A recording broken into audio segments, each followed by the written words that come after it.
اصلاح معاشرہ کے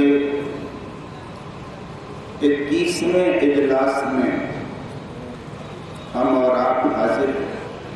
ایڈوانس مقرر 2 عنوان پر آپ نے اب تک تقریریں سماعت فرما لی ہیں اور آخری عنوان پر اس ناچیز کی آخری تقریر آپ کو سماعت کرنی ہے۔ بہت دنوں کے بعد حاجی اسرائیل خان صاحب پر آج نظر پڑی اور وہ اس لیے کہ دوران حج جو بیمار پڑے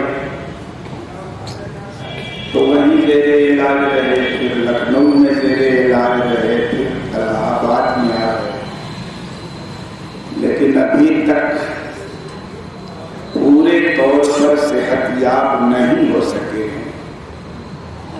سب سے پہلے تو ہم ان کے لیے دعا کریں کہ اللہ رب العزت انہیں اور سارے مریضوں کو اپنے حبیب کے صدقے میں صحت کاملہ۔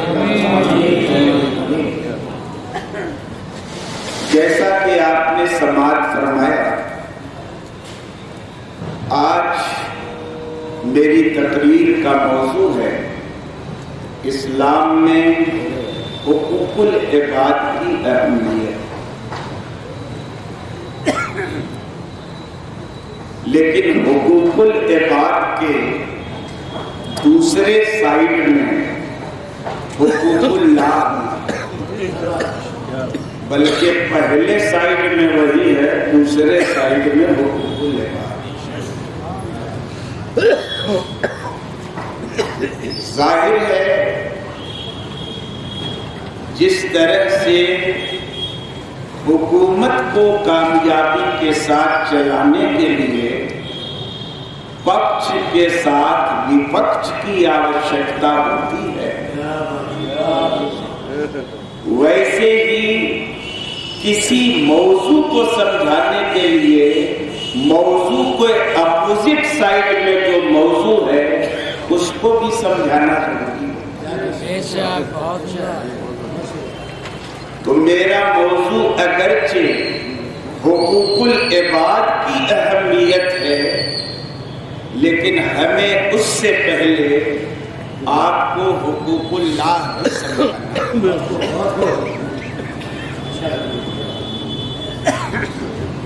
آپ اچھی طرح سے جانتے ہیں کہ اللہ رب العزت نے ہم لوگوں کے اوپر 2 طرح کے حقوق عائد کیے ہیں۔ ایک حقوق وہ ہیں جن کا تعلق کیول اللہ سے،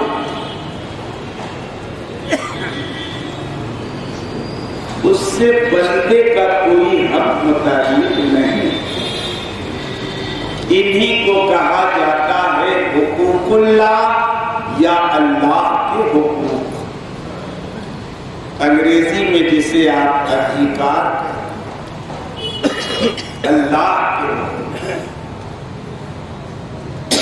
مثلا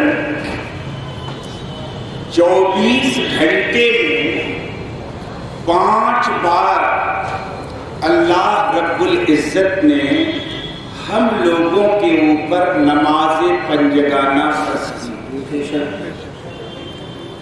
نماز پنجگانہ کی ادائیگی یہ ہمارے اوپر اللہ کا حق ہے، اور ایمان کے بعد سب سے اہم اور پہلا ہے۔ اگر ہم نماز کی پابندی کرتے ہیں تو اللہ کا حق ادا کرتے ہیں، یہ بات۔ اور اگر ہم نماز چھوڑتے ہیں تو نماز چھوڑ کے اللہ کا حق پامال کرتے ہیں اور گناہ کبیرہ کے مرتکب۔ چھوٹا موٹا گناہ نہیں، گناہ کبیرہ، اتنا بڑا گناہ کہ نہ جانے کتنے ائمہ کی نظر میں جان بوجھ کر جو پنجگانہ نمازوں میں سے کوئی ایک نماز چھوڑ دے تو وہ دائرہ اسلام سے خارج ہوتا ہے۔ یہ الگ بات ہے کہ ہم اہل سنت و جماعت کا متفقہ فیصلہ ہے کہ اگر جان بوجھ کے بھی کوئی نماز چھوڑ دے لیکن اس کی فرضیت کا انکار نہ کرے تو وہ مہاپاپ کا مرتکب ہوگا، گناہ کبیرہ کا مرتکب ہوگا، لیکن دائرہ اسلام سے خارج نہیں۔ یہ ہے مسئلہ، لیکن باپ تو بہت بڑا گناہ کبیرہ کے مرتکب ہو گئے۔ پہلی بات، اہم باتیں میں بیان کر رہا ہوں ورنہ حقوق کی تفصیل نہیں کی جا سکتی۔ دوسرے نمبر پر اگر ہم صاحب نصاب ہیں، اب یہ بھی ہم سمجھائیں گے نہیں، ٹائم لگے گا۔ اگر ہم صاحب نصاب ہیں تو سال میں ایک بار ہم پر اپنے مال کا 2.5% نکالنا اللہ کا حق ہے۔ راہ خدا میں خرچ کرنا اللہ کا حق ہے۔ اگر ہم زکوٰۃ کی یہ رقم ادا کرتے فبہا، اور اگر زکوٰۃ ادا نہیں کرتے تو اللہ کا حق پامال کرتے ہیں اور گناہ کبیرہ کا ارتکاب کرتے ہیں۔ اگر ہم زمین والے کاشتکار ہیں، ہمارے زمینوں میں غلوں کی، فروٹ کی، پھلوں کی پیداوار ہوتی ہے تو یہاں تو سال کی بھی بات نہیں ہے، اگر آدھا درجن بار بھی زمین میں غلوں کی پیداوار ہوتی ہے تو ہر بار عشر نکالنا فرض کیا ہے اللہ نے۔ اگر ہم ادا کرتے ہیں تو یہ خدا کا حق ادا کرتے ہیں، اور اگر نہیں کرتے تو خدا کا حق مارتے ہیں اور مار کر گناہ کبیرہ ہے کہ نہیں؟ سال میں ایک بار رمضان کا مہینہ آتا ہے، ہم پر اس کے روزے فرض کیے گئے۔ روزوں کو ادا کرنا یہ اللہ کا حق ہے۔ اگر ہم روزے ادا کرتے ہیں تو اللہ کا یہ حق ادا کرتے ہیں، لیکن اگر ہم روزوں کو چھوڑتے ہیں تو اللہ کا حق پامال کر کے گناہ کبیرہ کا ارتکاب۔ اگر ہم صاحب استطاعت ہیں، مطلب ہمارے پاس ہماری فائنینشیل پوزیشن یا مالی حالت حج کے سیزن یعنی 1 شوال سے لے کر 10 ذی الحجہ کے بیچ ہمارا بیلنس اتنا ہو گیا کہ ہم مکہ مکرمہ جا کے آ سکتے ہیں، اور اس بیچ جن لوگوں کا نام نفقہ ہم پر واجب ہے وہ بھی پورا کر سکتے ہیں، اور اپنے کاروبار کو کنٹینیوس جاری رکھنے کے لیے جتنی پونجی کی آوشکتا ہے وہ مول دھن بھی ہمارا بنا رہے گا۔ تو عمر میں ایک بار اللہ نے حج بیت اللہ فرض کیا۔ اگر ہم حج بیت اللہ ادا کرتے ہیں تو اللہ کا حق ادا کرتے ہیں، اور اگر نہیں کرتے تو اللہ کا حق پامال کرتے ہیں اور گناہ کبیرہ کا ارتکاب کرتے ہیں۔ تو یہ حق اگر کوئی مارے اللہ کا، سب گناہ کبیرہ ہے کہ نہیں؟ جان بوجھ کر نماز چھوڑنا گناہ کبیرہ، زکوٰۃ ادا نہ کرنا گناہ کبیرہ، بنا عذر کے روزہ نہ رکھنا گناہ کبیرہ۔ اور ابھی ہم نے خطبہ صدارت میں سنایا، لوگوں کو عبرت حاصل کرنی چاہیے کہ اگر اسلامی حکومت ہوتی اور بنا عذر چوراہوں پر اور روڈ پر کوئی کھلے عام کھاتا پیتا مل جاتا تو حاکم اسلام خدا کے آدیش انوسار اس کی گردن مار۔ اتنا بڑا پاپ ہے، رمضان کے دنوں میں بنا عذر کے روزہ نہ رکھے اللہ کا گرا، اتنا بڑا ہے کہ نہیں سکتا؟ اور غسل فرض ہے وہ ادا نہیں کرتے، حج بیت اللہ فرض ہے وہ ادا نہیں کرتے، تو گناہ کبیرہ کا ارتکاب۔ لیکن یہیں پر میں ایک بات بتا کہ کتنوں گناہ کر لے آدمی، گناہوں کا انبار کیوں نہ ہو جائے اس کے عمل کے کھاتے میں، لیکن جس دن وہ اللہ کی بارگاہ میں اپنے گناہوں پہ شرمندہ ہو جائے، خدا کی بارگاہ میں گڑ گڑائے گا اور سچے دل سے توبہ کر لے گا تو اللہ رب العزت اس کے سارے گناہوں کو معاف کر دے گا۔ نعرہ تکبیر، نعرہ رسالت، علماء اہل سنت، صدر تنظیم اسلامی معاشرہ۔ کیوں معاف کر دے گا؟ کیونکہ یہ سب اس کا حق ہے۔ جب بندہ ہو کے اپنا حق معاف کرنے کا ہمیں اختیار ہے تو اس کو تو خدا ہے، اس کو اپنا حق معاف کرنے کا قائل نہیں۔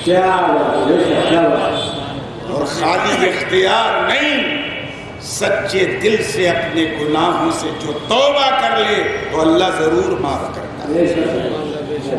وہ قرآن میں اپنی شان بیان کرتا ہے، وَالَّذِي يَقْبَلُ التَّوْبَةَ عَنْ عِبَادِهِ وَيَعْفُو عَنِ السَّيِّئَاتِ، وہی وہ ذات ہے جو اپنے بندوں کی توبہ قبول کرتا ہے اور گناہوں سے معافی کا پروانہ عطا کرتا ہے۔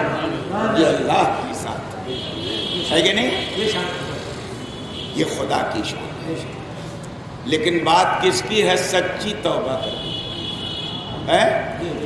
اور سچی توبہ کرنے کا کیا مطلب؟ جو گناہ کھاتے میں چڑھا ہوا ہے وہ چڑھا رہے وہاں پر، ہے کہ نہیں؟ لیکن مٹے گا کب؟ ہر حال میں مٹے گا کہ نہیں؟ کچھ گناہ ایسے ہوتے ہیں نا کہ اس کی تلافی ممکن ہی نہیں، تلافی ممکن ہی نہیں۔ کوئی نسبندی کرا، ایک بات میں کہتا ہوں، ہے کہ نہیں؟ کرا لے، جائز ہے ہمارے یہاں، ہے اسلام میں۔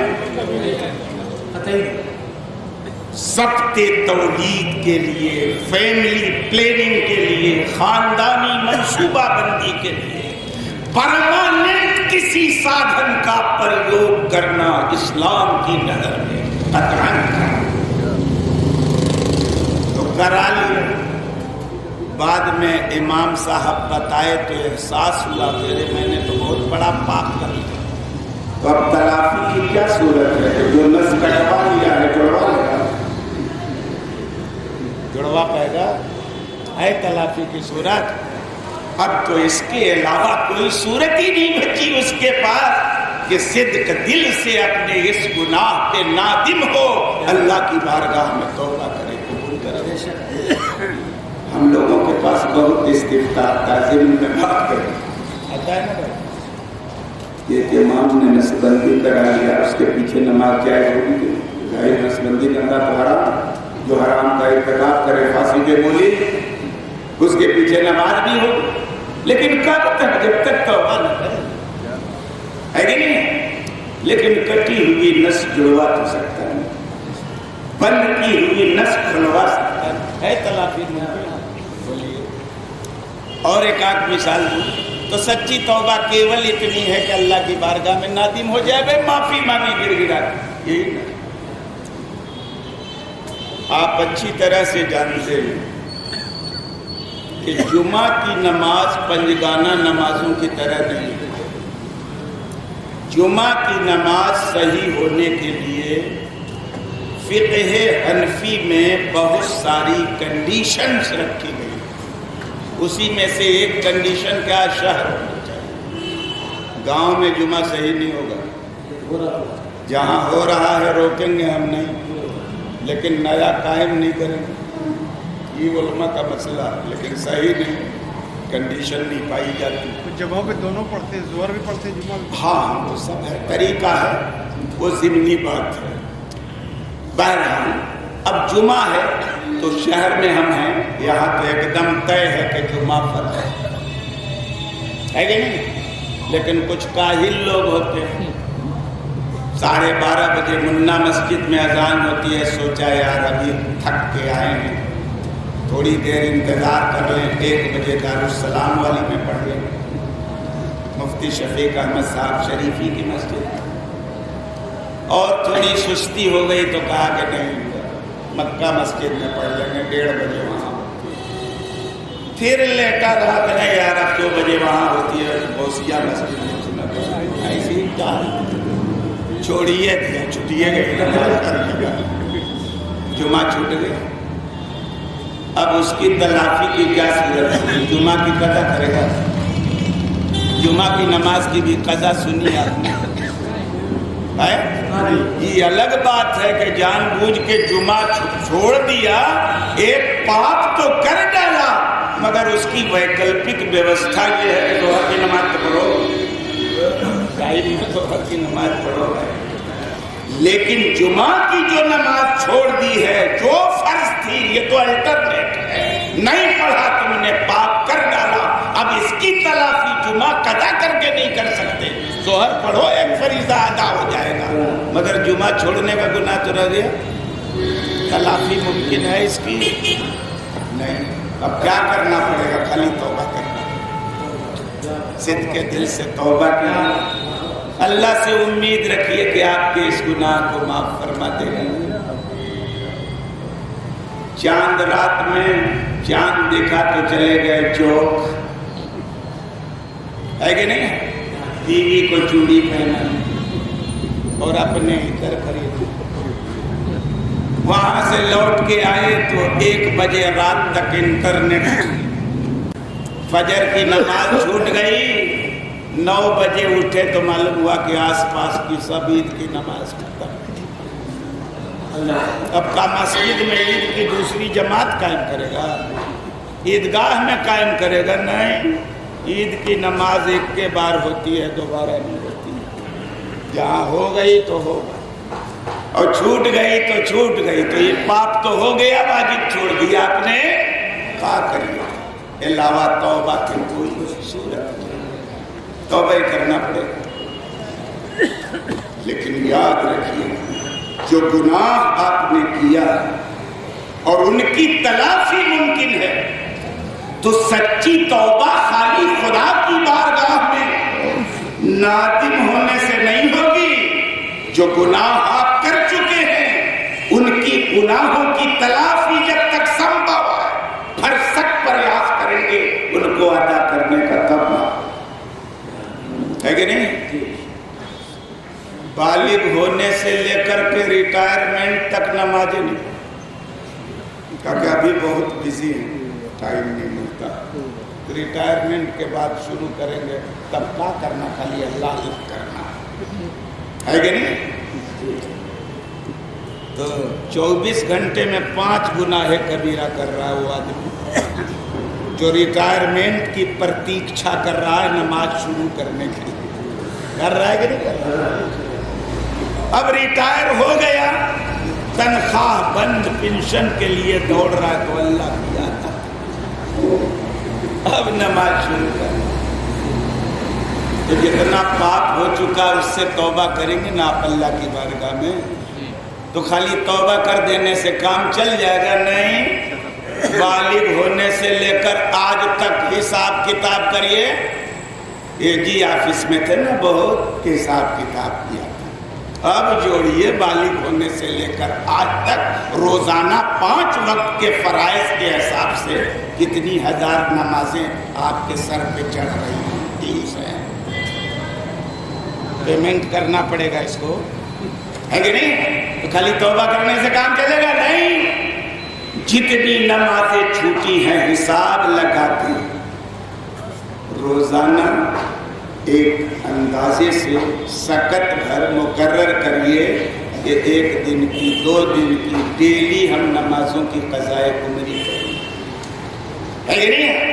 تو یہ بھی کرنا پڑے گا کہ نہیں؟ توبہ کرنے کے ساتھ ساتھ تب نہ اللہ معاف کرے گا، ورنہ سچی توبہ یہ ہے کہ نماز سب باقی ہے، اب سے شروع کیا، پرانی گئی تو گئی نہیں۔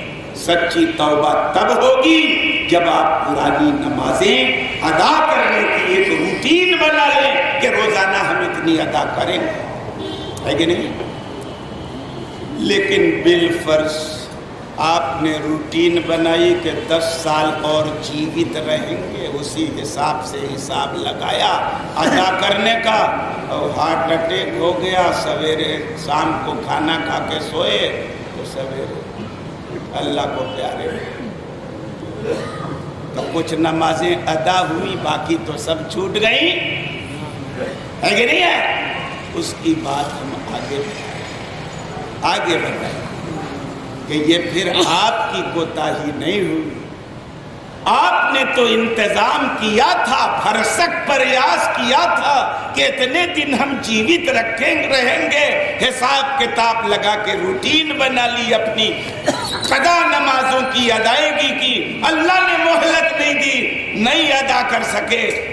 السعی منی والاتمام من اللہ، کوشش ہماری، اس کوشش کا پورا کرنا اللہ کا، ہماری توبہ اللہ قبول کرے۔ ہم صاحب نصاب، ہم پر زکوٰۃ فرض ہے، زکوٰۃ فرض ہے، اپنے مال میں 2.5% سالانہ زکوٰۃ ادا نہیں کرتے، احساس بھی نہیں کہ یہ ہم بڑا گناہ کر رہے ہیں، حالانکہ اللہ نے اگر روپیہ پیسہ دیا ہے نا تو زکوٰۃ نہ ادا کرنے کا کتنا بڑا عذاب ہے معلوم ہے؟ قرآن میں کیا کہا گیا ہے؟ کیا کہا گیا ہے کہ جتنا سونا چاندی، نوٹ کی تو کوئی حیثیت نہیں ہے، تو سونا چاندی کا الٹرنیٹ ہے، جتنا گولڈ ہے اسی حساب سے کرنسی، اصلی مال ہے پوری دنیا میں جو اسٹینڈرڈ ہے مال کیا؟ چاندی، سونا چاندی آپ نے اکٹھا کیا، زکوٰۃ اس کی ادا نہیں کرتے، قرآن کہتا ہے نا کہ اس سونے چاندی کا پتھر بنایا جائے، پلیٹ بنائی جائے گی اور جہنم میں اسے تپایا جائے گا، اور خوب جب ایک دم لال ہو جائے گا نا تب اسی سے پہلو داغا جائے گا، پیشانی داغی جائے گی، پیٹھ داغی جائے گی، اور یہ نہیں ہے کہ اگر بہت بڑا دولت مند ہے، اتنا سونا چاندی ہے کہ پتھر بنائیں تو 1,00,000 آدمی کو گھیر لے ہو، نہیں، جیسے جیسے سونا چاندی کا پتھر بڑھے گا اللہ اس کے شریک کا آکار بڑھاتا ہے، اور جتنے سونی چاندی کے پتھر بنیں گے، جتنے پہ بک سکیں گے، کوئی ایک پتھر دوسرے پتھر پہ دوہرا نہیں رکھا جائے گا، اتنا جسم بڑھا دیا جائے گا زکوٰۃ ادا نہ کرنے، اور وہ اتنا گرم ہوگا، یہ دنیا والی بھٹی میں تھوڑی، جہنم میں تپایا گا، ادھر رکھا نا پتھر تو ادھر سے نکل، اور ادھر رکھا تو ادھر سے نکلے، پیشانی پہ رکھا تو گدی سے نکلے گا، دائیں پہلو پہ رکھا تو بائیں پہلو سے نکلے گا، بائیں پہلو سے نکلا تو دائیں پہلو پہ نکلے گا، پیٹھ میں رکھا تو سینے کی طرف سے نکل جا رہی ہے، اور اس کے بعد خالی یہی سزا نہیں ملے گی، کہا جائے گا اس کو فذوقوا، لکھا ہے ذوقوا ھذا ما کنزتم لانفسکم، نہیں، ھذا ما کنزتم لانفسکم فذوقوا،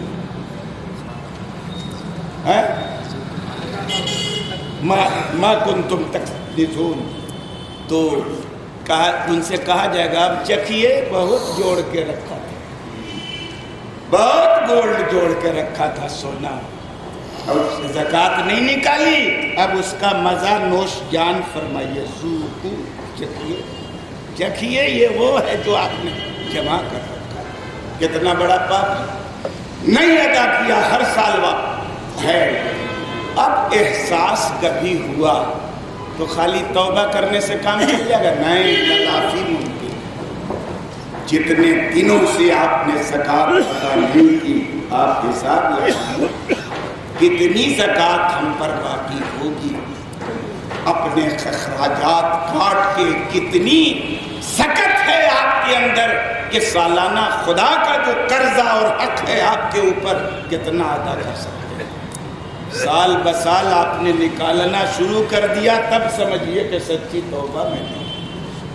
اب یہ الگ بات ہے کہ نکالتے نکالتے اگر آپ کی موت آ گئی، اللہ نے مہلت نہیں دی، زکوٰۃ کا بقایا رکھ گیا، تو اللہ کے کرم سے امید ہے کہ آپ کی توبہ ہو، کیونکہ آپ نے بھرسک پریاس ہے کہ نہیں۔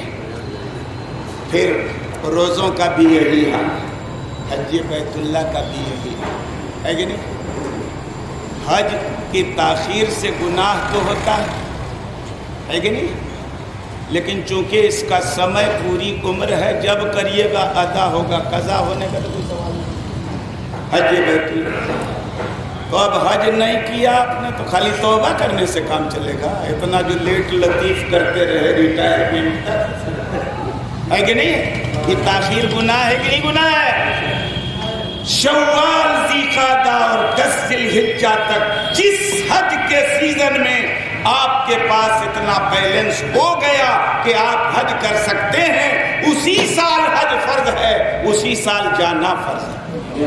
لیکن ظاہر ہے اپنی مرضی سے تو آپ جا نہیں سکتے، انٹرنیشنل پاسپورٹ بنوانا پڑے گا، حج کمیٹی میں فارم بھرنا پڑے گا، لوٹری نکلی، اگر آپ کا سلیکشن ہو گیا تبھی تو آپ جانے کے لائق ہوں گے۔ دور والا کوئی تیار ہو گیا تب نا۔ تو اپنی طرف سے کوئی عذر نہیں ہونا چاہیے۔ اگر اپنی طرف سے کوئی عذر ہوا، آج آپ کے اس سال آپ پر زکوٰۃ فرض ہے، اگر آپ نے ٹالا تو آپ نے گناہ کیا، اللہ کا حق، اور جتنا ٹالتے گئے اتنا کنٹینیو گناہ ہوتا رہا، اور اس گناہ کا سلسلہ تھمے گا تب جس سال آپ حج ادا کر لیں گے، حج ادا کر لیں گے۔ تو خیر یہ سب اللہ کے حقوق، ان کو معاف کرانے کے لیے کیا ہے؟ اللہ کی بارگاہ میں سچی توبہ کر لی۔ جن گناہوں کی تلافی ممکن نہیں ہے، خالی توبہ سے کام چل جائے گا، لیکن جن گناہوں کی تلافی ممکن ہے، سچی توبہ تبھی ہوگی جب ان چیزوں کو، ان حقوق کو آپ ادا کریں۔ نمازیں چھوٹی ہوئی ادا کرنے کی ترکیب کریں، زکوٰۃ چھوٹی ہے اس کو ادا کرنے کی ترکیب کریں، روزے رمضان کے چھوٹے ہیں دھیرے دھیرے اس کو ادا کرنے کی کوشش کریں۔ حج اب تک نہیں کیا ہے، ترنت حج کی تیاری ہے کہ نہیں؟ اللہ کے، یہ تو اللہ کے حقوق رہے کہ ایک کے دروازے پہ جانا ہے، ایک ہی دروازے۔ اللہ رب العزت سے توبہ کر لیجئے سچے دل سے، سچے دل سے، اللہ رب العزت آپ کے گناہوں کو معاف فرما دے گا۔ گناہ اس کا ہے، اس کا کیا ہم نے، حق اس کا پامال کیا ہم نے، تو اللہ رب العزت بنا کسی کے مشورے کے، بنا کسی کی اجازت کے آپ کے گناہوں کو معاف فرما دے۔ لیکن کچھ حقوق وہ ہوتے ہیں جن کا تعلق بندوں سے،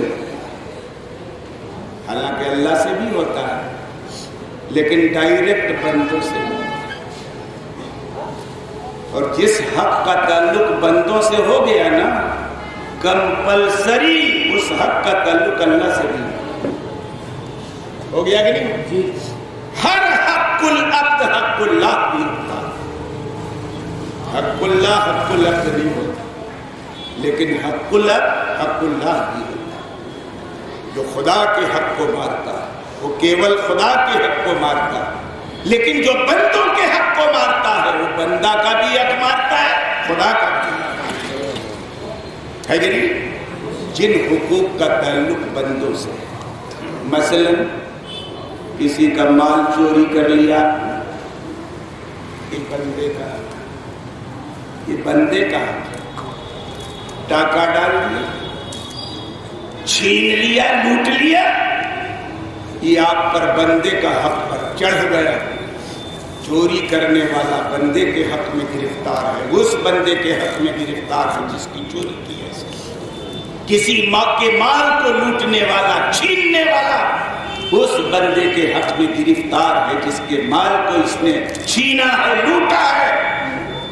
کسی بھائی کی آپ نے غیبت کر دی، اس کے حق میں آپ گرفتار ہیں جس کی آپ نے غیبت کی ہے.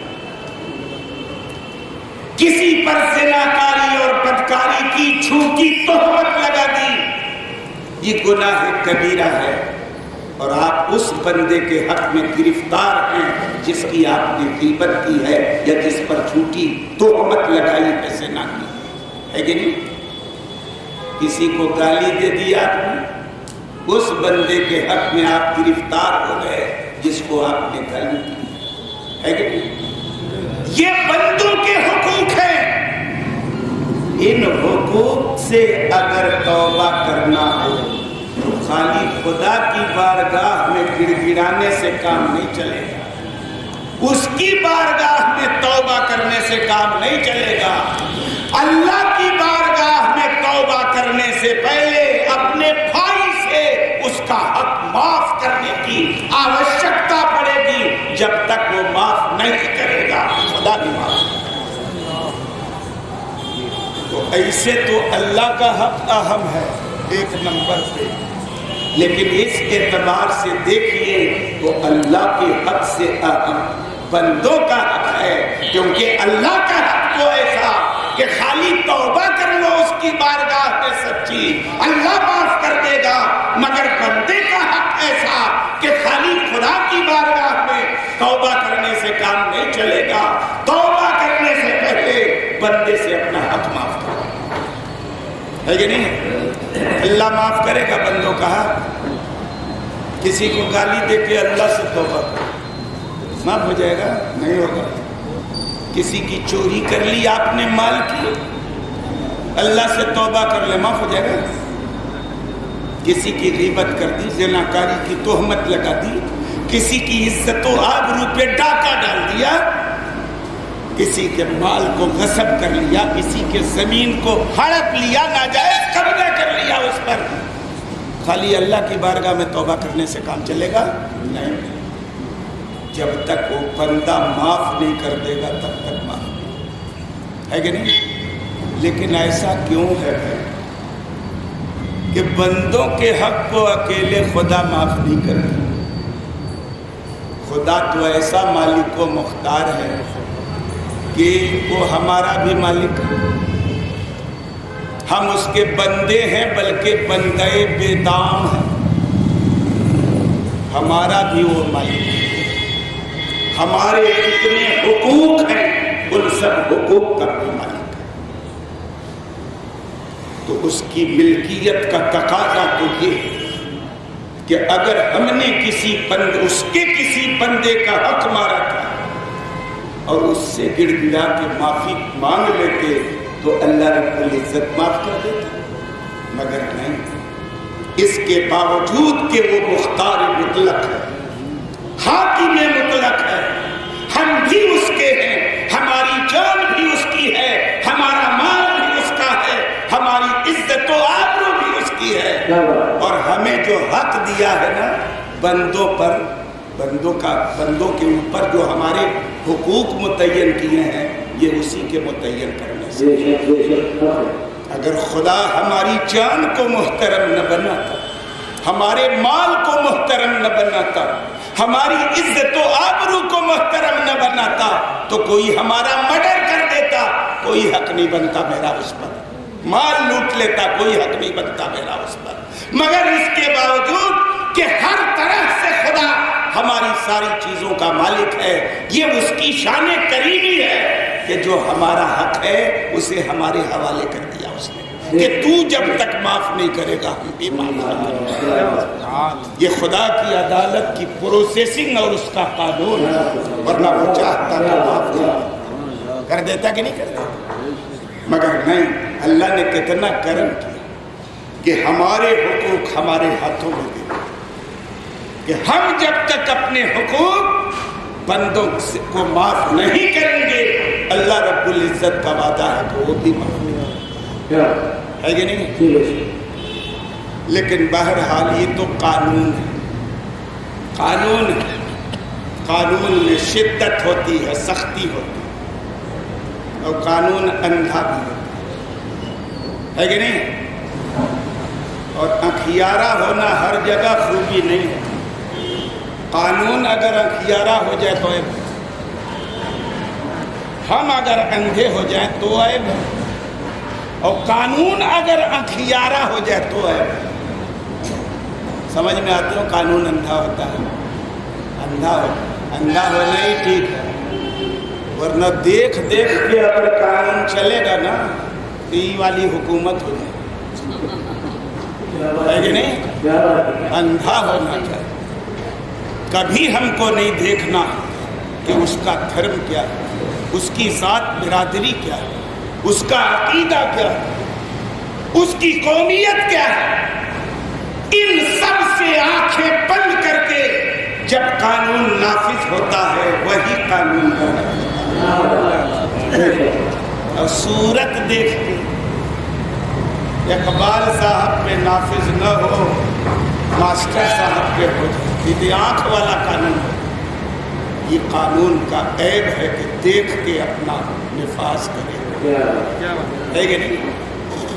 اللہ کا قانون یہی ہے کہ جب تک بندوں کے حق، بندے جن کا حق ہے دوسروں پہ، وہ معاف نہیں کریں گے۔ لیکن کچھ بندے اللہ کو بہت پیارے ہو، بہت پیارے ہو، وہ بندے نہ معاف کریں تب بھی اللہ ان کا حق معاف کر دیتے، مگر کیسے زور زبردستی کر کے نہیں۔ وہ شان والا خدا، اختیار والا خدا اگر چاہتا تو ایسا کر دیتا، اس کو پورا اختیار ہے، اس کے مقابلے میں پرشن کھڑا کرنے کا ادھیکار کس کو ہے؟ خدا کی تو یہ شان کہ فعال لما یرید ہے، جو چاہتا ہے سو کرتا ہے، لا یسأل عما یفعل، جو کرتا ہے اس سے کوئی سوال نہیں کیا جا سکتا، باز پرس نہیں کیا۔ تو اگر معاف کر دیتا خود ہی بندوں کو بیچ میں لائے بغیر تو کسی کو تھا حق پوچھنے کا اس سے، مگر ایسا نہیں کیا۔ اگر کسی بندے کا بندے کے اوپر حق ہے نا تو پہلے خدا اس بندے کو راضی کرتا ہے پہلے کہ میرے بندے یہ دیکھو حد نکاح تک سونے کا محل ہے کہ نہیں؟ کیا بات ہے دنیا میں آج تک کوئی ایسا بادشاہ جس کو سونے کا محل ملا؟ پورے سونے کا، خالی سونے کا محل؟ ارے آئینہ وائنہ کا فریم لگا دے الگ چیز ہے، لیٹرن باتھ روم میں سونے، گولڈ پلیٹڈ گولڈ ٹائلز لگا دے الگ چیز ہے۔ بڑے سے بڑا دولت مند ہو آج کا ہندوستان والا، امبانی کی طرح سونے کا بمبئی میں سونے کا بنا سکتے ہیں، پوری جام نگر کی ریفائنری بک جائے گی تب وہ سونے کا ٹکڑا سکتا ہے۔ سب سے بڑی پراپرٹی وہی ہے، اس کے بعد کی کا نمبر ہے کہ نہیں؟ جام نگر کی پوری ریفائنری جو ایشیا کی سب سے بڑی ریفائنری ہے، سب سے بڑی، وہ بھی بیچ کے سونے کا محل نہیں بن سکتا۔ بادشاہ نہیں ہے، وہ بادشاہ مطلق ہے، خود مختار ہے، چاہتا تو بنا بندے کے پوچھے معاف کر دیتا، مگر ایسے نہیں کرے۔ حق والوں کے حق کا خدا کیسا لحاظ کرتا ہے کہ پہلے حق والے کو اتنا دے دے گا نا کہ اپنا حق بھول جائے۔